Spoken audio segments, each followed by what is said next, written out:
Nagtapos sa mapayapang pagkilos ang isinagawang prayer rally ng Apostoliko Vicariato ng Puerto Princesa dito sa lalawigan ng Palawan bilang kanilang pagpapakita at pagpapahayag ng pagkadismaya at pagnanais na maitigil ang korupsyon sa buong Pilipinas.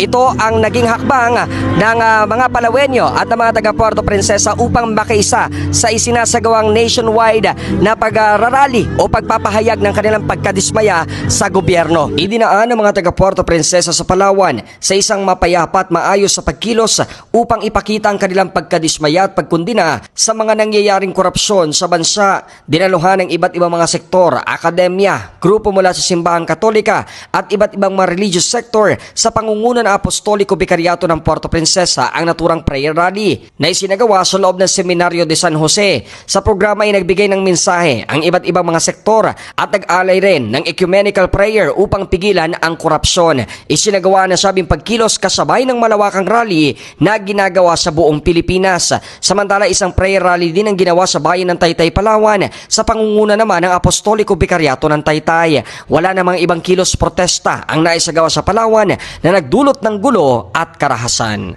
Ako, si JB Wanich ng GMA Super Radio Palawan, dapat totoo.